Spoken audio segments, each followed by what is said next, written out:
Hi hello ನಮಸ್ತೆ ಸ್ನೇಹಿತರೆ, ನಿಮ್ಮ ಪಿಕೆ ಸೀರಿಯಲ್ ಅಪ್ಡೇಟ್ಗೆ ಸ್ವಾಗತ ಸುಸ್ವಾಗತ. ಸ್ನೇಹಿತರೆ, ಲಕ್ಷ್ಮೀ ಬರಮ್ಮ ಧಾರಾವಾಹಿಯಲ್ಲಿ ಇಂದಿನ ಸಂಚಿಕೆಯಲ್ಲಿ ಏನೆಲ್ಲ ನಡೆದಿದೆ ಎಂಬುದನ್ನು ತಿಳಿಯೋಕೆ ಮುನ್ನ ಇನ್ನೂ ಕೂಡ ನಮ್ಮ ಚಾನಲ್ಗೆ ನೀವು ಸಬ್ಸ್ಕ್ರೈಬ್ ಆಗಿಲ್ಲ ಅಂದರೆ ದಯವಿಟ್ಟು ನಮ್ಮ ಚಾನಲ್ ಸಬ್ಸ್ಕ್ರೈಬ್ ಆಗಿ ಹಾಗೂ ಈ ವಿಡಿಯೋನ ಕೊನೆ ತನಕ ನೋಡಿ ಸ್ನೇಹಿತರೆ. ಕೋರ್ಟಿನಲ್ಲಿ ಕಟಕಟೆಯಲ್ಲಿ ನಿಂತಿರುವಂತಹ ಕಾವೇರಿಯ ವಿಚಾರವಾಗಿ ಒಂದು ಬಿಗ್ ಅಪ್ಡೇಟ್ ಹೊರಬಿದ್ದಿದೆ ಸ್ನೇಹಿತರೆ. ಅದೇನಪ್ಪ ಅಂದರೆ, ಈಗಾಗಲೇ ಎಲ್ಲ ರೀತಿಯ ಸಾಕ್ಷಿಗಳನ್ನು ನಾಶ ಮಾಡಲು ಯತ್ನಿಸುತ್ತಿರುವಂತಹ ಈ ಕಾವೇರಿಯ ವಿಚಾರವಾಗಿ ಈಗಾಗಲೇ ಅವರ ಮಗನಾದ ವೈಷ್ಣವ್ ಕೂಡ ರೊಚ್ಚಿಗೆದ್ದಿದ್ದಾನೆ ಎಂದು ಹೇಳ್ಬೋದು.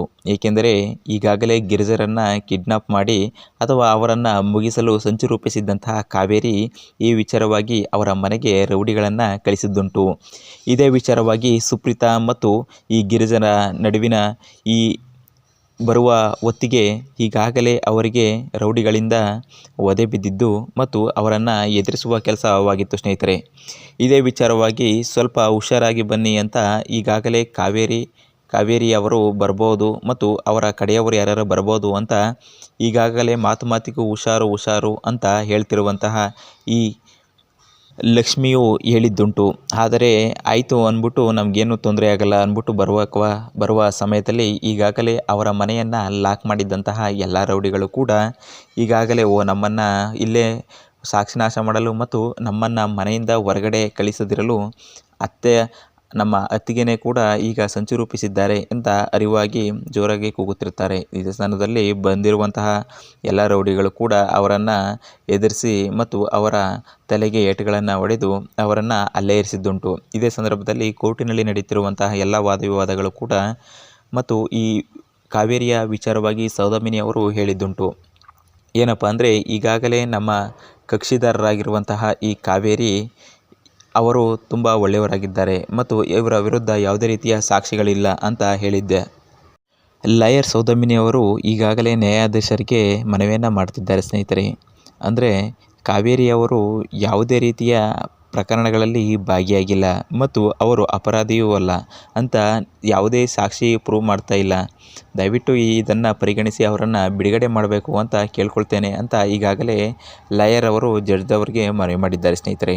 ಇದೇ ವಿಚಾರವಾಗಿ ಅಲ್ಲಿಗೆ ಬಂದಿರುವಂತಹ ಲಕ್ಷ್ಮಿ, ಯುವರ್ ಆನರ್, ಈಗಾಗಲೇ ಸಾಕ್ಷಿ ಬರ್ತಿದ್ದಾರೆ, ಸ್ವಲ್ಪ ಯಾವುದೋ ತಡ ಆಗಿರ್ಬೋದು, ಸ್ವಲ್ಪ ಯೋಚಿಸಿ ಅಂತ ಹೇಳ್ತಿರ್ತಾರೆ. ಅದಕ್ಕೆ ಎಷ್ಟೆಲ್ಲ ಟೈಮ್ ಕೊಟ್ಟಿದ್ದಾರಲ್ಲಮ್ಮ, ಇನ್ನೂ ಏನು ನಿಮ್ಮ ಟೈಮ್ ಕೊಡೋದು, ಈಗಾಗಲೇ ಬರಬೇಕಲ್ವ ಅಂತ ಹೇಳ್ತಾರೆ. ಅದಕ್ಕೆ ಯಾವ ಸಾಕ್ಷಿನೂ ಇಲ್ಲ ಯುವರ್ ಆನರ್, ಇವ್ರು ಹೇಳ್ತಿರೋದೆಲ್ಲ ಸುಳ್ಳು ಅಂತ ಅವರ ಪರ ಲಾಯರ್ ಯಾರಿರ್ತಾರೆ ಅವರು ವಾದ ಮಾಡ್ತಾರೆ.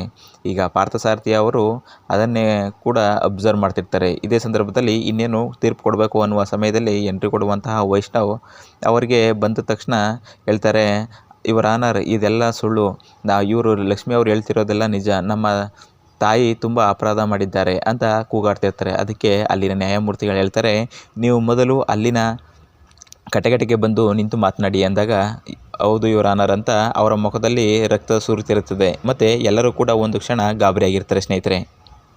ವೈಷ್ಣವ್ ಹೇಳ್ತಿದ್ದಾನೆ, ಈಗಾಗಲೇ ನಮ್ಮ ಅಮ್ಮ ತುಂಬ ತಪ್ಪುಗಳನ್ನು ಮಾಡಿದ್ದಾರೆ ಮತ್ತು ಲಕ್ಷ್ಮಿ, ಕೀರ್ತಿ ಇವರು ಹೇಳಿದ್ದು ನಿಜವಾಗಿ ಸತ್ಯವಾಗಿದೆ ಯುವರ್ ಆನರ್, ಇವರಿಗೆ ಒಂದು ಶಿಕ್ಷೆಯನ್ನು ಕೊಡಿ ಅಂತ ಅವರಲ್ಲಿ ಬೇಡಿಕೊಳ್ಳುತ್ತಾನೆ. ಇದೇ ಸಂದರ್ಭದಲ್ಲಿ ಇದಕ್ಕೆಲ್ಲ ಯಾವ ರೀತಿ ಸಾಕ್ಷಿಯನ್ನು ಪ್ರೂವ್ ಮಾಡ್ತೀರಿ ವೈಷ್ಣವ್, ನಮ್ಮ ಈ ವ್ಯಕ್ತಿಯ ಮೇಲೆ ಯಾವೆಲ್ಲ ರೀತಿಯ ಅಲಿಗೇಷನ್ ಮಾಡಿದ್ದೀರಾ, ಇದಕ್ಕೆಲ್ಲ ಸಾಕ್ಷಿ ಇದೆಯಾ ಅಂತ ಸೌದಾಮಿನಿ ಅವರು ಕಾವೇರಿಯ ಪರವಾಗಿ ಕೇಳ್ತಾರೆ.